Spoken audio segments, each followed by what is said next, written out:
Bonjour et bienvenue sur ce nouveau tuto blenderlaunch.fr, je suis Cédric Lepileur aka Petit Oiseau et dans ce tuto nous allons voir comment booster les pertes de Blender pour des modèles vraiment très haute def. Donc pour booster les pertes dans Blender, il y a plein de choses à savoir. Donc on va déjà ajouter un multi-résolution au mesh vu qu'on va l'utiliser pour du sculpt. Donc vous avez votre multi-résolution ici, on va cliquer sur Subdivide. Donc on va le dupliquer diviser 4 fois. On va arriver à 12 millions de triangles, ce qui est quand même assez conséquent. Mais c'est pour vous montrer en fait la différence au niveau des options.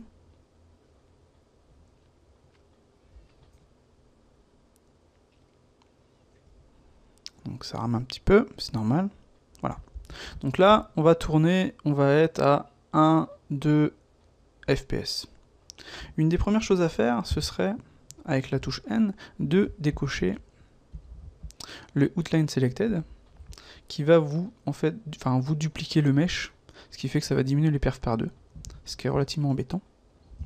Voilà. Ce que vous pouvez faire aussi, c'est décocher les double sides. Donc là, c'est un add-on que j'utilise. User Preferences. Vous allez dans Add-on et vous, si on clique sur Enable, cochez 3D Display Tool. Donc cet add-on va vous permettre de désactiver les double sides qui sont une feature pour les quadros. Donc sur les GTX, ça rame un peu. Donc en désactivant, vous allez gagner un petit peu de perf. Ça va prendre un petit temps, voilà, ça y est. Donc là, c'est déjà mieux. Et encore une fois, dans nos add-ons, vous allez aller dans Système, vous allez cocher VBOS, qui va vous mettre le mesh en RAM, ce qui fait que ce sera encore meilleur. Dans Blender, quand vous passez en mode sculpt, vous allez directement récupérer le shader de base. Donc soit vous utilisez des matcaps, soit vous n'en utilisez pas. Ce que j'ai remarqué sur les matcaps, c'est qu'ils pompent en ressources. Donc ce que j'ai fait, c'est que j'ai modifié mes solides OpenGL Lite pour avoir un shader comme celui-ci. Hop là, je vais zoomer un petit peu. Un truc qui me permet de sculpter tranquille. Vous voyez, un petit bleen, c'est relativement sympa. Donc si on modifie les valeurs par exemple, j'ai décoché cette light là, parce que je trouve qu'elle est vraiment désagréable. Et donc je disais, si on modifie les valeurs, vous pouvez bien entendu mettre une couleur, par exemple comme ceci, CTRL-C, CTRL-V, sur vos mèches. Donc ce qui est relativement pas terrible. Voilà. Donc là c'est un peu trop blanc. Donc CTRL-C, CTRL-V, et là on récupère quelque chose de plus sympa pour sculpter. Donc, je vais peut-être augmenter un petit peu encore. CTRL-C, CTRL-V, et n'hésitez pas à faire Save User Settings. Voilà. Donc là, on a des perfs, on a 4, 5 FPS, qui c'est pas terrible. La petite technique à faire sur des mèches assez denses, dans le viewport tel quel, parce que si vous passez en mode sculpt, ça va être super fluide, mais là, dans le viewport, nous, ça nous intéresse quand même d'avoir quelque chose de fluide. Donc la petite technique, c'est, on va désactiver le multi-résolution, c'est d'ajouter un simple deform en dessous de votre multi-résolution, et de mettre sa valeur à 0. Alors me demandez pas pourquoi, j'ai pas trouvé sur les forums, personne ne sait pourquoi, mais bizarrement ça fonctionne super bien. Donc à ajouter sur un mesh dense dans vos scènes, etc. Comme ça Blender permet de bosser sur de grosses scènes très fluides, et c'est plutôt agréable, vous allez voir la différence. Voilà. Donc de 4 FPS, on passe directement à 25, dans le viewport tel quel. C'est pas négligeable pour un mesh en fait à 12 millions de triangles, comme on peut le voir ici. Voilà. Si on réactive l'outline selected, vous allez voir tout de suite, on va diminuer par 2 les perfs. Vous voyez ? Parce que le mesh, il y a 2 mèches affichées, donc c'est peu, dont un caché, mais je veux dire, Blender affiche 2 mèches. C'est relativement embêtant. Donc si on le décoche, pouf, tout de suite on a 24, peut-être on peut monter, ouais, 23, 22 FPS, qui est relativement intéressant et nous permet de bouger plus facilement dans nos scènes.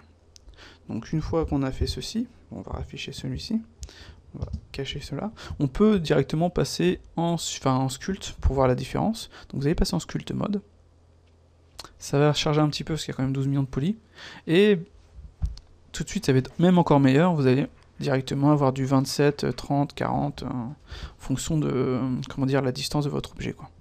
Donc là vous pouvez fortement sculpter votre modèle sans problème, vous voyez. Pour un modèle à 12 millions de polys, on peut sculpter mais vraiment bien, quoi. c'est vraiment pratique. Si vous voulez encore booster les perfs parce que vous avez un petit PC, ce que vous pouvez faire, pouf, on va cacher tout ça. Dans les options, vous avez Fast Navigate. Vous cliquez, et quand vous allez tourner, il va vous diminuer la résolution de votre mèche, vous voyez, et ça va être encore plus fluide. Donc là, on est à 30-40 fps, quoi. Et on peut sculpter sans problème. On peut même venir en dessous, comme ça.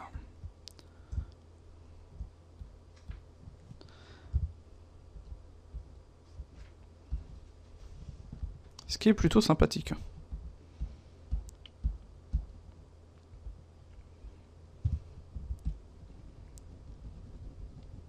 Vous voyez, niveau perf, il n'y a vraiment pas de problème, quoi. C'est vraiment des petits trucs à savoir pour vraiment s'amuser et faire vraiment ce qu'on veut, quoi. Donc à partir de là, je pense qu'il n'y a aucune différence avec ZBrush, si ce n'est en sculpte le feeling des gens, parce que c'est vrai qu'il y en a comme Pierre Armand qui n'ont pas le même feeling. Donc je pense que c'est surtout au niveau des courbes, enfin des curves. Donc là on voit la curve, elle est vraiment forte, quoi. Donc vous pouvez changer vos courbes, mais de préférence, moi je fais plus ça, comme ceci. Voilà. Et vous allez voir, ça va être tout de suite un peu plus sympa.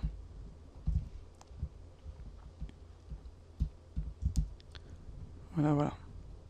À vous de voir, maintenant c'est comme vous voulez. Donc après, bien sûr, vous pouvez, si vous vraiment vous le voulez, vous pouvez activer les matcaps. On va mettre le plus pratique pour moi, c'est celui-ci. Mais là, vous voyez, tout de suite, les matcaps, ils pompent énormément en puissance, quoi. Donc si je le désactive, vous voyez la différence. Donc à vous de faire votre lighting et shading au niveau des prefs pour avoir quelque chose de potable. Donc ici en fait, pour pouvoir bosser, parce que comme je disais, Blender utilise le mesh de base au niveau du sculpt et non pas le mesh que vous aurez. Par exemple, si on sortait du mode sculpt et qu'on mettait un shader, Blender remettrait le shader de base. Donc à vous de vous faire un shader de base potable, utilisable, pour pouvoir bosser et faire absolument ce que vous voulez, quoi. Donc voilà, j'espère que ce petit tuto vous aura plu, que vous pourrez enfin utiliser des mèches relativement denses. Donc voilà. À bientôt pour un prochain. Salut!